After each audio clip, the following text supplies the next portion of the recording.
let's talk about a question that sits at the very heart of business, of leadership, of, well, pretty much everything. What really drives the people in charge? Because the answer, as we're about to see, changes everything.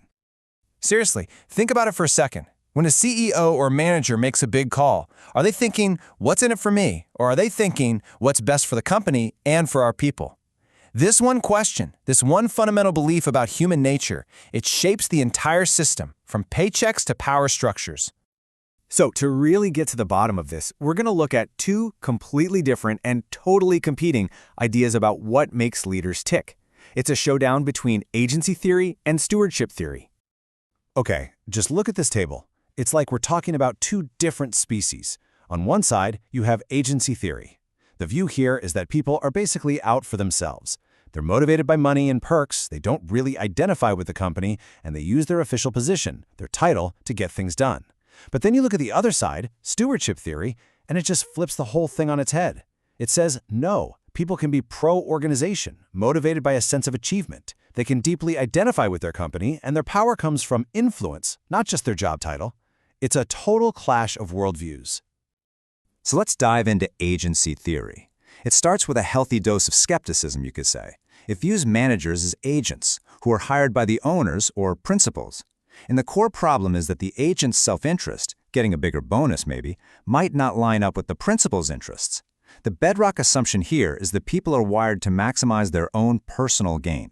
And then you have stewardship theory, which is just the complete opposite. It says, hold on a second, maybe leaders can be stewards. Maybe they can be motivated from within to do what's best for the entire organization.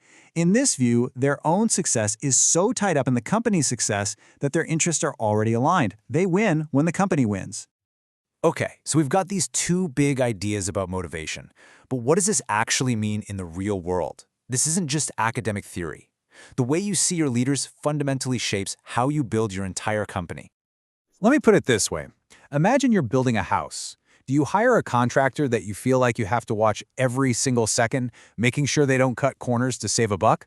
That's the agent mindset. Or do you hire a partner that you trust completely, someone you can give the keys to and know, without a doubt, that they're going to build your vision with care? That's the steward. So if you're working with that agent mindset, what do? You build systems of control. It's all about limiting the potential downside. You design complicated pay structures to try and force their interests to align with yours. You bring in auditors to check their work. The whole system is built on verification, not trust. And you see this a lot in cultures that are really individualistic and have a lot of respect for formal hierarchy. But if you believe you're working with stewards, it's a totally different ballgame. You build systems of empowerment. Your job isn't to control them, it's to support them. You focus on creating an environment where they can grow, where they feel a real sense of achievement and belonging. The belief is that if you help your people thrive, the whole organization thrives. And this approach turns to work really well in more collaborative, less hierarchical cultures. Now, this whole control versus empowerment thing gets really critical when you start trying to plan for the future. Because let's be real, the world is a chaotic place. So who would you rather have leading the way?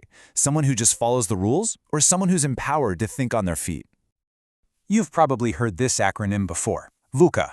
It's how people describe the modern business world. It's volatile, so things are changing at lightning speed. It's uncertain, making it almost impossible to predict what's next. It's complex, with a million interconnected pieces, and it's ambiguous, meaning things are often unclear. Yeah, that pretty much sums it up, right? And as if that wasn't enough, you've got these things called black swan events. These are the curveballs that come out of nowhere. A financial crisis, a global pandemic. They're rare, they're unpredictable, and they have a massive impact that forces everyone to throw their old plans out the window and start over. So how on earth do you navigate all this chaos? Well, companies have a toolkit for it. It's called the strategic management process. It's a constant cycle of scanning the environment, coming up with a strategy, putting it into action, and then this is the important part, evaluating and adjusting as you go.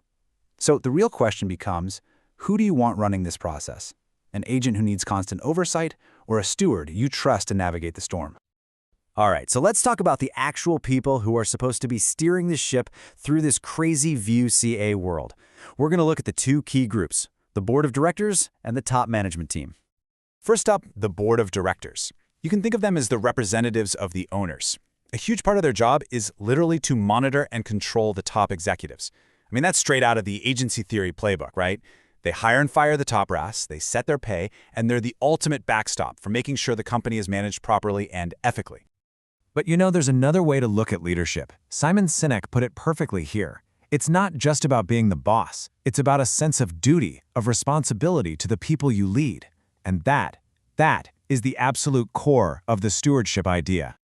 Now, the board might set the direction, but it's the top management team that actually has to make it happen. They're the ones implementing the strategy day in and day out. And the research on this is just overwhelming. The more diverse this team is, different backgrounds, different experiences, different points of view, the better the results. You get better debates, which leads to smarter decisions and more innovation. It's a simple formula. A diverse team is a high-performing team.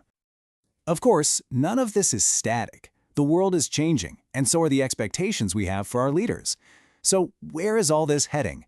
Are the trends pushing us toward a world of more agents or more stewards? Well, you see the signs everywhere. There's this huge push for companies to be more responsible. We hear all the time about ESG, that's environmental, social, and governance factors. There are massive demands for more diversity, for real transparency, and for clear ethical rules around new technologies like AI. All of these trends are pulling leadership away from a purely self-interested model and much, much closer to the stewardship ideal. And this proverb, wow, it just perfectly captures this entire shift in thinking. It reframes leadership not as a short-term game of maximizing profit, but as a long-term responsibility. A steward understands that the decisions they make today will echo for generations. Which brings us right back to where we started. But now, the question is for you to think about. When you look at the companies and the leaders who are shaping our world, who do you want at the helm? Do you want a self-interested agent who has to be managed with a system of controls? Or do you want a purpose-driven steward who can be empowered with a foundation of trust? The answer to that question will literally define the kind of future that we all get to live in.